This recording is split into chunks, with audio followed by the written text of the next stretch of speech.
welcome to the African News Updates on Top Accolade News. The headlines: South Africa closes border crossing with Mozambique.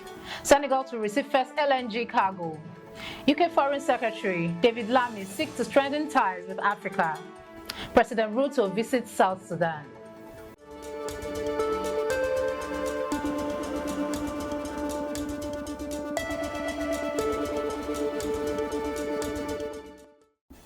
In politics, South Africa closes border crossing with Mozambique.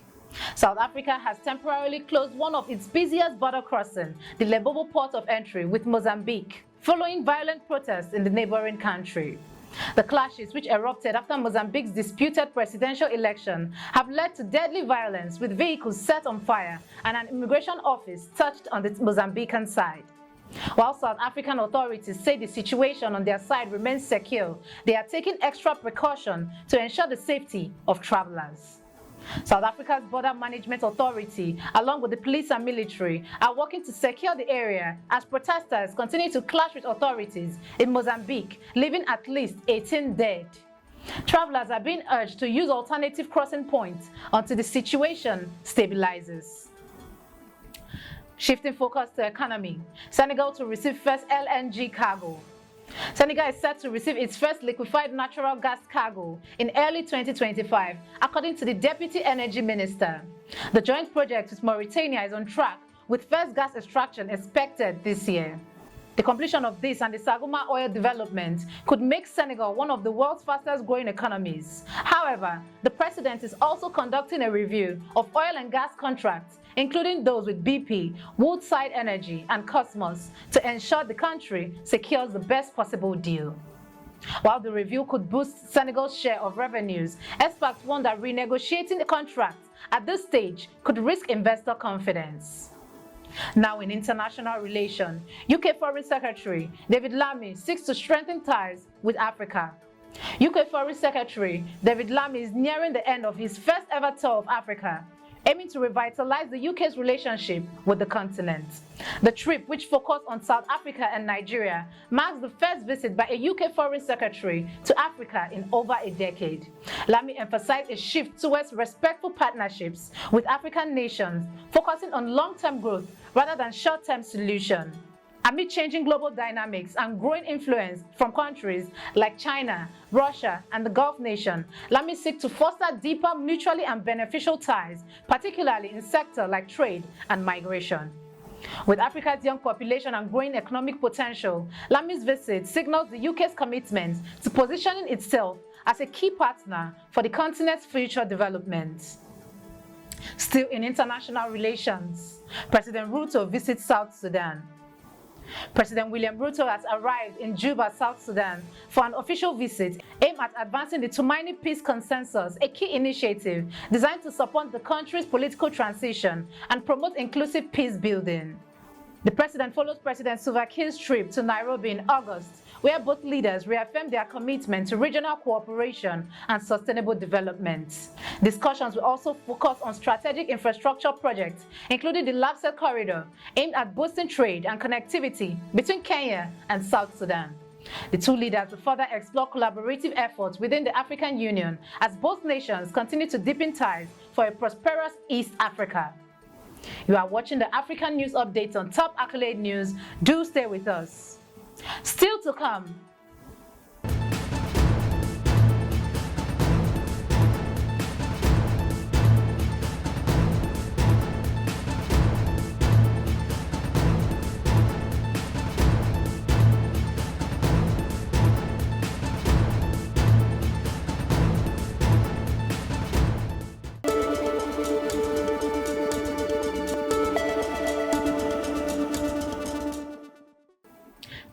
Staying with us. Insecurity. Zimbabwe deploys military to assist police in tackling illegal farm settlements. The Zimbabwean government has enlisted the help of the military to address the rising issue of illegal settlements on farms. This comes after growing concerns in Parliament, where Murewa South MP Noah Magondo questioned the government's effort to tackle land invasions. Minister of Lands, Agriculture, Fisheries, Water and Rural Development, Anshot Musaka, responded by emphasizing that the responsibility for eviction lies with the police and the farmers should report unlawful settlers. To strengthen enforcement, Musaka announced the transformation of a joint task force involving the Zimbabwe National Army, police, the Air Force, and other agencies to carry out coordinated evictions. The government is also working to demarcate farm boundaries and resolve disputes as part of its ongoing efforts to stabilize land reform and restore order. Shifting focus to crime, Ugandan contractor detained for 10 days in South Sudan. A Ugandan contractor has condemned his prolonged detention at Jebel Police Station in South Sudan, where he has been held for over 10 days without being taken to court. Speaking from his detention, he claims police officers are demanding a bribe of $2,000 for his court appearance. He alleges that the detention follows a dispute with Give Health organization, which hired him for a construction project. He said he completed his work in June 2024, claimed the NGO terminated his contract without paying him and accused him of absconding. South Sudanese law mandates that detainees be presented in court within 24 hours, but his continued detention raises concerns about the legality of his situation. He is now calling for his immediate release or for his case to be brought before a court. In entertainment, Shatta Wale issues stern warning to Black Sheriff over disrespectful comments.